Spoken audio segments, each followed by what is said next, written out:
আসসালামু আলাইকুম। স্বাগত জানাচ্ছি আপনাকে ওয়ার্ল্ড এক্সপ্রেস নিউজের আন্তর্জাতিক সংবাদে। শুরুতেই থাকছে সংবাদ শিরোনাম। মার্কিন হামলার আশঙ্কায় ইরানের আকাশপথ বন্ধ, ওয়াশিংটনের বিভিন্ন ঘাঁটি থেকে সেনা সরানো শুরু। মধ্যপ্রাচ্যের টানটান উত্তেজনা, যুদ্ধের শঙ্কা বাড়ছে।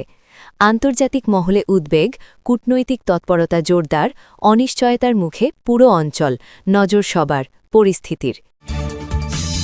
গ্রিনল্যান্ড দখলের হুমকিতে উত্তাল বিশ্ব রাজনীতি, যুক্তরাষ্ট্র ও ডেনমার্কের জরুরি বৈঠক কমাতে চায় উত্তেজনা।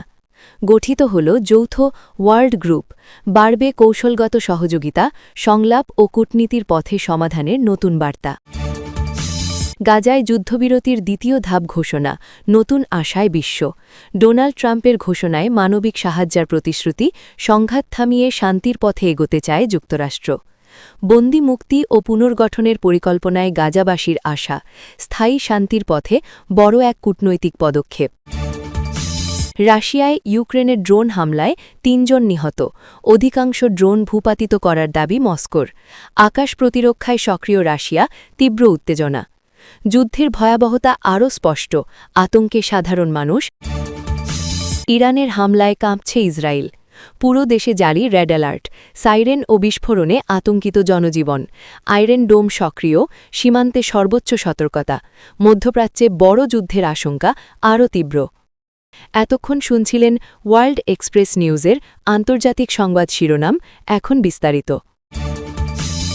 মধ্যপ্রাচ্যে আবারও টানটান উত্তেজনা। মার্কিন হামলার আশঙ্কায় ইরান হঠাৎ করেই নিজেদের আকাশপথ বন্ধ করে দিয়েছে। বেসামরিক ও সামরিক সব ধরনের উড়োজাহাজ চলাচলে কঠোর নিষেধাজ্ঞা জারি করা হয়েছে। ইরানের বেসামরিক বিমান চলাচল কর্তৃপক্ষ জানায়, দেশের নিরাপত্তার স্বার্থেই এই সিদ্ধান্ত নেওয়া হয়েছে। আকাশপথ বন্ধ মানেই পরিস্থিতি স্বাভাবিক নয়, বরং বড় ধরনের আশঙ্কার ইঙ্গিত বহন করছে। এই সিদ্ধান্তের পরপরই গোটা অঞ্চলে আতঙ্ক ছড়িয়ে পড়ে। ইরানের গুরুত্বপূর্ণ শহরগুলোতে, বিমানবন্দরগুলোতে বাড়তি নিরাপত্তা জোরদার করা হয়। সাধারণ মানুষকে অপ্রয়োজনে ঘর থেকে বের না হতে সতর্ক করা হয়। সীমান্তবর্তী এলাকাগুলোতে সেনা তৎপরতা বাড়ানো হয়। রাডার সিস্টেম, ক্ষেপণাস্ত্র প্রতিরক্ষা ব্যবস্থা এবং বিমান প্রতিরক্ষা ইউনিটগুলোকে সর্বোচ্চ সতর্ক অবস্থায় রাখা হয়েছে। এদিকে ওয়াশিংটনের দিক থেকেও নড়াচড়া স্পষ্ট। বিভিন্ন সামরিক ঘাঁটি থেকে সেনা সরিয়ে নেওয়ার খবর সামনে এসেছে। বিশেষ করে যেসব ঘাঁটি ইরানের সম্ভাব্য হামলার ঝুঁকিতে ছিল, সেগুলো থেকে অপ্রয়োজনীয় সেনা ও সরঞ্জাম সরিয়ে নিরাপদ স্থানে নেওয়া হচ্ছে। অনেক বিশ্লেষকের মতে এটি হতে পারে কৌশলগত পুনর্বিন্যাস, আবার হতে পারে বড় সংঘাত এড়ানোর চেষ্টা। মার্কিন প্রতিরক্ষা দপ্তরের পক্ষ থেকে আনুষ্ঠানিকভাবে খুব বেশি কিছু বলা না হলেও ইঙ্গিত দেওয়া হয়েছে তারা পরিস্থিতি নিবিড়ভাবে পর্যবেক্ষণ করছে। তাদের বক্তব্য, আমাদের সেনাদের নিরাপত্তাই সর্বোচ্চ অগ্রাধিকার। এই বক্তব্যই প্রমাণ করে যে পরিস্থিতিকে তারা হালকাভাবে দেখছে না। ইরান মনে করছে মার্কিন হামলার আশঙ্কা একেবারে উড়িয়ে দেওয়া যাচ্ছে না। সাম্প্রতিক সময় দুই দেশের মধ্যে কথাবার্তার চেয়ে হুমকি আর পাল্টা হুমকির ভাষাই বেশি শোনা যাচ্ছে। ইরানের শীর্ষ সামরিক কর্মকর্তারা বলেছেন, দেশের সার্বভৌমত্বে আঘাত এলে তার জবাব কঠোরভাবেই দেওয়া হবে। আকাশপথ বন্ধ করা সেই প্রস্তুতিরই একটি অংশ। এই উত্তেজনার প্রভাব পড়েছে আন্তর্জাতিক রাজনীতিতেও। রাশিয়া ও চীন উদ্বেগ প্রকাশ করেছে এবং দুই পক্ষকে সংযম দেখানোর আহ্বান জানিয়েছে। ইউরোপীয় দেশগুলো কূটনৈতিক সমাধানের ওপর জোর দিচ্ছে। জাতিসংঘ পরিস্থিতি নিয়ে গভীর উদ্বেগ প্রকাশ করেছে এবং যে কোনো ধরনের সামরিক পদক্ষেপ এড়িয়ে যাওয়ার আহ্বান জানিয়েছে। মধ্যপ্রাচ্যের অন্যান্য দেশগুলো সতর্ক অবস্থানে চলে গেছে। সৌদি আরব, সংযুক্ত আরব আমিরাত ও কাতার নিজেদের আকাশসীমা ও গুরুত্বপূর্ণ স্থাপনায় নিরাপত্তা জোরদার করেছে, কারণ ইরান ও যুক্তরাষ্ট্রের মধ্যে সংঘাত শুরু হলে পুরো অঞ্চলই তার প্রভাব থেকে মুক্ত থাকতে পারবে না। বিশ্লেষকরা বলছেন, ইরানের আকাশপথ বন্ধ করা শুধু প্রতিরক্ষামূলক ব্যবস্থা নয়, এটি একটি রাজনৈতিক বার্তাও। এর মাধ্যমে ইরান বুঝিয়ে দিতে চায় যে তারা যে কোনো পরিস্থিতির জন্য প্রস্তুত। আবার ওয়াশিংটনের সেনা সরানো দ্বিমুখী বার্তা দিচ্ছে। একদিকে সতর্কতা, অন্যদিকে সংঘাত এড়ানোর সম্ভাব্য চেষ্টা। সাধারণ মানুষের মনে এখন একটাই প্রশ্ন, যুদ্ধ কি সত্যিই আসন্ন, নাকি এটি কেবল শক্তি প্রদর্শনের আরেকটি অধ্যায়? ইতিহাস বলছে, এমন উত্তেজনাকর মুহূর্তেই অনেক সময় বড় সিদ্ধান্ত নেওয়া হয়। কূটনীতির মাধ্যমে সমাধান হলে শান্তি ফিরে আসে, আর সামান্য ভুল সিদ্ধান্ত পুরো অঞ্চলকে আগুনে জ্বালিয়ে দিতে পারে। সব মিলিয়ে পরিস্থিতি এখন অত্যন্ত সংবেদনশীল। ইরানের আকাশ আকাশপথ বন্ধ, মার্কিন ঘাঁটি থেকে সেনা সরানো, আন্তর্জাতিক শক্তিগুলোর উদ্বেগ সবকিছু মিলিয়ে বোঝা যাচ্ছে সামনে কি হতে যাচ্ছে তা কেউ নিশ্চিতভাবে বলতে পারছে না। শুধু এটুকু বলা যায়, মধ্যপ্রাচ্য আবারও এক অনিশ্চিত অধ্যায়ের মুখোমুখি দাঁড়িয়ে। গ্রিনল্যান্ড দখল নিয়ে সাবেক মার্কিন প্রেসিডেন্ট ডোনাল্ড ট্রাম্পের হুমকির পর আন্তর্জাতিক অঙ্গনে নতুন করে উত্তেজনা ছড়িয়ে পড়ে।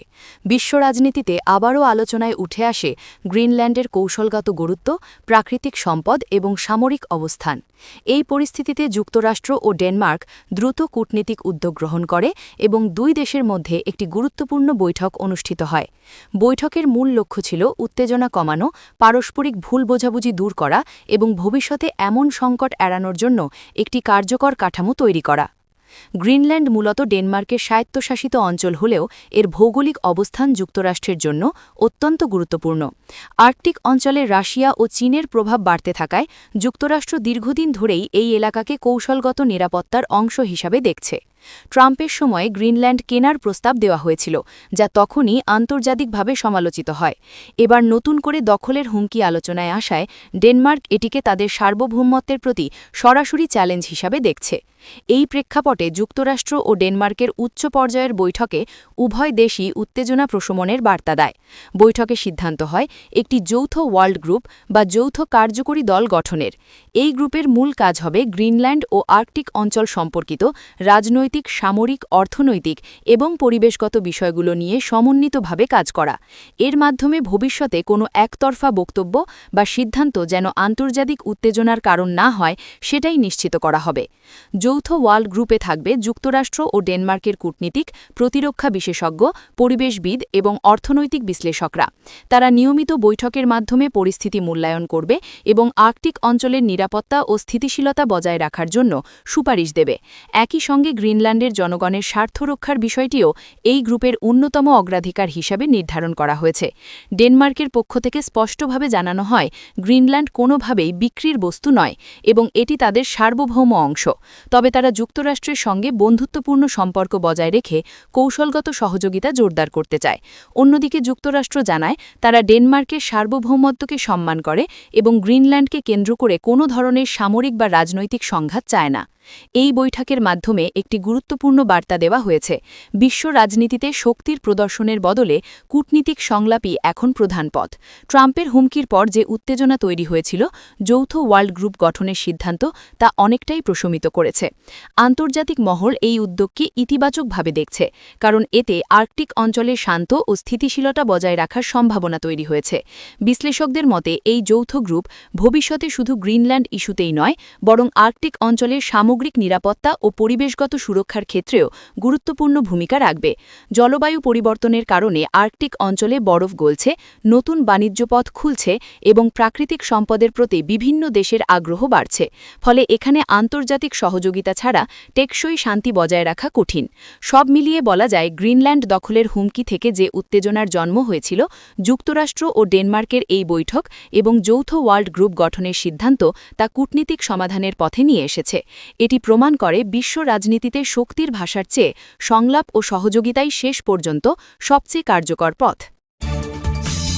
গাজায় দীর্ঘদিনের রক্তক্ষয়ী সংঘাতের পর অবশেষে কিছুটা স্বস্তির খবর এলো আন্তর্জাতিক মহলে। যুক্তরাষ্ট্রের প্রধানমন্ত্রী ডোনাল্ড ট্রাম্প ঘোষণা করেছেন, গাজায় যুদ্ধবিরতির দ্বিতীয় ধাপ কার্যকর হতে যাচ্ছে। এই ঘোষণাকে ঘিরে বিশ্বজুড়ে নতুন করে আশার আলো দেখা দিয়েছে। প্রথম ধাপের যুদ্ধবিরতি আংশিকভাবে সফল হওয়ার পর দ্বিতীয় ধাপের এই উদ্যোগকে আরও শক্তিশালী ও স্থায়ী শান্তির পথে একটি বড় অগ্রগতি হিসেবে দেখা হচ্ছে। ডোনাল্ড ট্রাম্প তার বক্তব্যে বলেন, গাজার সাধারণ মানুষের জীবন রক্ষা করাই আমাদের প্রথম লক্ষ্য। যুদ্ধ আর রক্তপাত দিয়ে কোনো সমস্যার স্থায়ী সমাধান সম্ভব নয়। দ্বিতীয় ধাপের যুদ্ধবিরতি হবে আরও বিস্তৃত, আরও মানবিক এবং আরও কার্যকর। তিনি জানান, এই ধাপে শুধু সামরিক কার্যক্রম বন্ধই নয়, বরং মানবিক সহায়তা, খাদ্য, চিকিৎসা ও পুনর্গঠনের বিষয়েও বিশেষ গুরুত্ব দেওয়া হবে। প্রথম ধাপের যুদ্ধবিরতির সময় দেখা গেছে, সংঘর্ষ কিছুটা কমলেও পরিস্থিতি পুরোপুরি স্থিতিশীল হয়নি। অনেক এলাকায় ত্রাণ পৌঁছতে দেরি হয়েছে, আহতদের চিকিৎসা দেওয়া সম্ভব হয়নি এবং হাজার হাজার মানুষ এখনও আশ্রয়হীন অবস্থায় রয়েছে। এসব সমস্যা বিবেচনা করেই দ্বিতীয় ধাপে আরও সুসংগঠিত পরিকল্পনা গ্রহণ করা হয়েছে বলে জানানো হয়। ডোনাল্ড ট্রাম্প বলেন, দ্বিতীয় ধাপে আন্তর্জাতিক সংস্থাগুলোকে আরও সক্রিয়ভাবে যুক্ত করা হবে। জাতিসংঘ, রেড ক্রিসেন্ট, রেড ক্রস সহ বিভিন্ন মানবিক সংগঠনকে গাজায় অবাধে কাজ করার সুযোগ দেওয়া হবে। খাদ্য, পানি ও ওষুধ সরবরাহ নিশ্চিত করতে বিশেষ করিডোর খোলা হবে। এতে গাজার মানুষ অন্তত মৌলিক প্রয়োজন মেটানোর সুযোগ পাবে। এই ঘোষণার পর গাজার সাধারণ মানুষের মধ্যে মিশ্র প্রতিক্রিয়া দেখা গেছে। একদিকে যেমন শান্তির আশায় তারা খুশি, অন্যদিকে দীর্ঘদিনের অভিজ্ঞতা থেকে তাদের মনে কিছুটা সংশয়ও রয়েছে। অনেকেই বলছেন, যুদ্ধবিরতির ঘোষণা আগেও এসেছে, কিন্তু স্থায়ী শান্তি আমরা পাইনি। এবার যেন সত্যিই কাজটা হয়। আন্তর্জাতিক রাজনীতিতেও এই ঘোষণা বড় প্রভাব ফেলেছে। ইউরোপীয় ইউনিয়ন, রাশিয়া, চীন এবং মধ্যপ্রাচ্যের বিভিন্ন দেশ যুক্তরাষ্ট্রের এই উদ্যোগকে স্বাগত জানিয়েছে।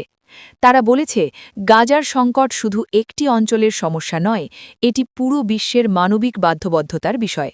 যুদ্ধবিরতির দ্বিতীয় ধাপ সফল হলে ভবিষ্যতে শান্তি আলোচনার পথ আরও সুগম হবে। রাশিয়ার ভূখণ্ডে ইউক্রেনের ড্রোন হামলাকে কেন্দ্র করে আবারও তীব্র উত্তেজনা ছড়িয়ে পড়েছে আন্তর্জাতিক অঙ্গনে। সর্বশেষ হামলায় রাশিয়ায় অন্তত ৩ জনের মৃত্যু হয়েছে বলে স্থানীয় প্রশাসনের পক্ষ থেকে জানানো হয়েছে। আহত হয়েছে আরও বেশ কয়েকজন। এই ঘটনার পর মস্কো দাবি করেছে, ইউক্রেনের পাঠানো অধিকাংশ ড্রোনই রাশিয়ার আকাশ প্রতিরক্ষা ব্যবস্থা ভূপাতিত করতে সক্ষম হয়েছে। তবে যেসব ড্রোন প্রতিরক্ষা ভেদ করে ঢুকে পড়ে, সেগুলোর আঘাতেই প্রাণহানির ঘটনা ঘটেছে। রাশিয়ার প্রতিরক্ষা মন্ত্রণালয়ের বিবৃতিতে বলা হয়েছে, ইউক্রেন একযোগে একাধিক ড্রোন ব্যবহার করে হামলার চেষ্টা চালায়। লক্ষ্য ছিল গুরুত্বপূর্ণ অবকাঠামো, আবাসিক এলাকা ও সামরিক স্থাপনা। রাশিয়ার বিমান প্রতিরক্ষা ব্যবস্থা দ্রুত সক্রিয় হয়ে আকাশে থাকা ড্রোনগুলো শনাক্ত করে এবং বেশিরভাগকেই ধ্বংস করে দেয়। তবে কিছু ড্রোন নিচে পড়ে বিস্ফোরিত হওয়ায় হতাহতের ঘটনা ঘটে এবং কয়েকটি ভবনে আগুন ধরে যায়। হামলার পরপরই সংশ্লিষ্ট এলাকায় জরুরি অবস্থা জারি করা হয়। দমকল বাহিনী, চিকিৎসা দল ও নিরাপত্তা বাহিনী দ্রুত ঘটনাস্থলে পৌঁছে উদ্ধার কাজ শুরু করে। ধ্বংসস্তূপ থেকে আহতদের উদ্ধার করে নিকটবর্তী হাসপাতালে পাঠানো হয়। স্থানীয় প্রশাসন জানিয়েছে, নিহতদের পরিবারকে ক্ষতিপূরণ দেওয়ার পাশাপাশি আহতদের সর্বোচ্চ চিকিৎসা নিশ্চিত করা হবে। মস্কোর পক্ষ থেকে দাবি করা হয়েছে, এই হামলা প্রমাণ করে যে ইউক্রেন এখন রাশিয়ার ভেতরের অঞ্চলগুলোকে আরও বেশি লক্ষ্যবস্তু বানাচ্ছে। রাশিয়ার কর্মকর্তারা এটিকে সন্ত্রাসী হামলা হিসেবে আখ্যা দিয়ে বলেছেন, এর জবাব অবশ্যই দেওয়া হবে। তারা আরও জানিয়েছেন, দেশের নিরাপত্তা নিশ্চিত করতে আকাশ প্রতিরক্ষা ব্যবস্থা আরও শক্তিশালী করা হবে এবং সীমান্তবর্তী অঞ্চলে নজরদারি বাড়ানো হবে। অন্যদিকে ইউক্রেন সরাসরি এই হামলার দায় স্বীকার না করলেও তাদের বক্তব্যে ইঙ্গিত দেওয়া হয়েছে যে রাশিয়ার ভেতরে সামরিক ও কৌশলগত স্থাপনায় আঘাত হানাই তাদের লক্ষ্য। ইউক্রেনের কর্মকর্তারা বরাবরই বলে আসছেন, রাশিয়া যেহেতু ইউক্রেনের শহর ও অবকাঠামোতে হামলা চালাচ্ছে, তাই আত্মরক্ষার অংশ হিসেবে তারা পাল্টা আঘাত হানতে বাধ্য হচ্ছে। বিশ্লেষকরা মনে করছেন, এই ধরনের ড্রোন হামলা যুদ্ধের নতুন মাত্রা যোগ করেছে। আগে যুদ্ধ মূলত সীমান্ত ও দখলকৃত এলাকায় সীমাবদ্ধ থাকলেও এখন তা দুই দেশের অভ্যন্তরেও ছড়িয়ে পড়ছে। ড্রোন প্রযুক্তির ব্যবহার যুদ্ধকে তুলনামূলকভাবে সস্তা, দ্রুত ও আরও ভয়ঙ্কর করে তুলেছে। ছোট আকারের এই অস্ত্রগুলো সহজেই রাডারের চোখ এড়িয়ে যেতে পারে এবং বড় ক্ষতির কারণ হতে পারে। সাধারণ মানুষের মধ্যে এই হামলা নতুন করে আতঙ্ক সৃষ্টি করেছে। যেসব এলাকায় হামলা হয়েছে, সেখানে বসবাসকারী মানুষজন নিরাপত্তাহীনতায় ভুগছেন। অনেকেই রাতের বেলায় ঘুমাতে পারছেন না, কারণ যে কোনো মুহূর্তে আকাশ থেকে বিস্ফোরক নেমে আসতে পারে এই ভয় তাদের তাড়া করে বেড়াচ্ছে। আন্তর্জাতিক মহল এই ঘটনায় গভীর উদ্বেগ প্রকাশ করেছে। জাতিসংঘ সহ বিভিন্ন আন্তর্জাতিক সংস্থা উভয় পক্ষকে সংযম প্রদর্শনের আহ্বান জানিয়েছে। তারা বলছে, বেসামরিক মানুষের প্রাণহানি বন্ধ করাই এখন সবচেয়ে বড় অগ্রাধিকার হওয়া উচিত। যুদ্ধ যত দীর্ঘায়িত হচ্ছে, ততই সাধারণ মানুষের দুর্ভোগ বাড়ছে। সব মিলিয়ে রাশিয়ায় ইউক্রেনের ড্রোন হামলায় ৩ জনের মৃত্যুর ঘটনা শুধু একটি সামরিক সংঘর্ষের খবর নয়, এটি বর্তমান যুদ্ধ পরিস্থিতির ভয়াবহ বাস্তবতার প্রতিচ্ছবি। মস্কোর অধিকাংশ ড্রোন ভূপাতিত করার দাবি একদিকে তাদের প্রতিরক্ষা শক্তির কথা বললেও অন্যদিকে এই ঘটনাই প্রমাণ করে যে সম্পূর্ণ নিরাপত্তা নিশ্চিত করা এখনও সম্ভব হয়ে ওঠেনি। এই হামলা আবারও দেখিয়ে দিল রাশিয়া ইউক্রেন যুদ্ধ ক্রমেই আরও বিপজ্জনক ও অনিশ্চিত রূপ নিচ্ছে, যার মূল্য দিচ্ছে সাধারণ মানুষই। হামলার কারণে পুরো ইসরায়েলে রেড অ্যালার্ট জারি করা হয়েছে। মুহূর্তের মধ্যেই সাইরেনের শব্দে কেঁপে ওঠে তেল আবিব, জেরুজালেম, হাইফা থেকে শুরু করে দক্ষিণ ও উত্তরাঞ্চলের বিভিন্ন শহর। মানুষ আতঙ্কে ঘর ছেড়ে আশ্রয়কেন্দ্র ও বাংকারের দিকে ছুটে যায়। আকাশজুড়ে সক্রিয় হয়ে ওঠে ইসরায়েলের আয়রন ডোম প্রতিরক্ষা ব্যবস্থা। সামরিক বাহিনী জানায় পরিস্থিতি সম্পূর্ণ যুদ্ধাবস্থার দিকে এগিয়ে যাচ্ছে এবং যে কোনো সময় বড় ধরনের সংঘর্ষ শুরু হতে পারে। ইসরায়েলি প্রতিরক্ষা বাহিনী আইডিএফ জানিয়েছে ইরান থেকে নিক্ষেপ করা ড্রোন ও ক্ষেপণাস্ত্র শনাক্ত করা হয়েছে এবং বেশ কয়েকটি আকাশেই ধ্বংস করা সম্ভব হয়েছে। তবে কিছু এলাকায় বিস্ফোরণের শব্দ শোনা গেছে, যার ফলে সাধারণ মানুষের মধ্যে ব্যাপক ভয় ও উৎকণ্ঠা ছড়িয়ে পড়ে। হাসপাতালগুলোতে জরুরি অবস্থা জারি করা হয়েছে এবং চিকিৎসকদের ছুটি বাতিল করে সবাইকে প্রস্তুত থাকতে বলা হয়েছে। সরকারি সূত্র জানায় প্রধানমন্ত্রী ও শীর্ষ সামরিক কর্মকর্তারা জরুরি বৈঠকে বসেছেন। জাতীয় নিরাপত্তা কাউন্সিল পরিস্থিতি পর্যবেক্ষণ করছে এবং নাগরিকদের ঘরের ভেতরে নিরাপদ স্থানে অবস্থান করার নির্দেশ দেওয়া হয়েছে। স্কুল, কলেজ ও অফিস বন্ধ ঘোষণা করা হয়েছে। বিমানবন্দরগুলোতে ফ্লাইট চলাচল সীমিত করা হয়েছে এবং অনেক আন্তর্জাতিক ফ্লাইট বাতিল করা হয়েছে। এই হামলাকে মধ্যপ্রাচ্যের চলমান উত্তেজনার সবচেয়ে বিপজ্জনক পর্যায় হিসেবে দেখা হচ্ছে। ইরান ও ইসরায়েলের মধ্যে দীর্ঘদিন ধরে চলা ছায়াযুদ্ধ এবার প্রকাশ্য সংঘর্ষে রূপ নিতে পারে বলে আশঙ্কা করছেন বিশ্লেষকরা। ইরানের পক্ষ থেকে বলা হয়েছে তারা ইসরায়েলের সাম্প্রতিক হামলার জবাব হিসেবেই এই পদক্ষেপ নিয়েছে। অন্যদিকে ইসরায়েল জানিয়েছে তারা আত্মরক্ষার অধিকার ব্যবহার করছে এবং প্রয়োজনে কঠোর জবাব দেওয়া হবে। ইসরায়েলের সাধারণ মানুষ চরম আতঙ্কের মধ্যে দিন কাটাচ্ছে। সামাজিক যোগাযোগ মাধ্যমে আশ্রয়কেন্দ্রে অবস্থানরত মানুষের ছবি ও ভিডিও ছড়িয়ে পড়ছে। শিশুরা কান্নায় ভেঙে পড়ছে, পরিবারগুলো একে অপরকে শক্ত করে ধরে আছে। অনেকেই বলছে তারা এমন পরিস্থিতি আগে কখনো দেখেনি। পুরো দেশ যেন এক মুহূর্তে যুদ্ধক্ষেত্রে পরিণত হয়েছে। আন্তর্জাতিক মহলও এই পরিস্থিতি নিয়ে গভীর উদ্বেগ প্রকাশ করেছে। যুক্তরাষ্ট্র, ইউরোপীয় ইউনিয়ন ও জাতিসংঘ উভয় পক্ষকে সংযম দেখানোর আহ্বান জানিয়েছে। তারা বলছে এই সংঘর্ষ আরও বিস্তৃত হলে পুরো মধ্যপ্রাচ্য অস্থিতিশীল হয়ে পড়বে এবং এর প্রভাব বিশ্ব রাজনীতি ও অর্থনীতিতে পড়বে। ইসরায়েলের সেনাবাহিনী সীমান্ত এলাকায় অতিরিক্ত সেনা মোতায়েন করেছে। উত্তর সীমান্তে লেবাননের দিকেও সতর্কতা জারি করা হয়েছে, কারণ হিজবুল্লাহ এই সংঘাতে জড়িয়ে পড়তে পারে বলে আশঙ্কা রয়েছে। একই সঙ্গে দক্ষিণাঞ্চলেও নজরদারি বাড়ানো হয়েছে। প্রতিটি সামরিক ঘাঁটিতে সর্বোচ্চ সতর্কতা অবলম্বন করা হচ্ছে। বিশেষজ্ঞদের মতে এই রেড অ্যালার্ট শুধু একটি সামরিক সতর্কতা নয়, বরং এটি একটি বড় সংঘর্ষের পূর্বাভাস হতে পারে। যদি ইরান ও ইসরায়েল সরাসরি যুদ্ধে জড়িয়ে পড়ে, তবে তার প্রভাব শুধু এই দুই দেশের মধ্যেই সীমাবদ্ধ থাকবে না। গোটা মধ্যপ্রাচ্য অগ্নিগর্ভ হয়ে উঠতে পারে, জড়িয়ে পড়তে পারে আরও অনেক শক্তিধর দেশ। এই মুহূর্তে পুরো ইসরায়েল কার্যত এক অজানা ভবিষ্যতের দিকে তাকিয়ে আছে। মানুষ প্রার্থনা করছে যেন পরিস্থিতি দ্রুত নিয়ন্ত্রণে আসে, কিন্তু আকাশে ভেসে থাকা যুদ্ধের আশঙ্কা, সাইরেনের শব্দ এবং রেড অ্যালার্টের ঘোষণা বারবার মনে করিয়ে দিচ্ছে এই সংকট খুব সহজে শেষ হবে না।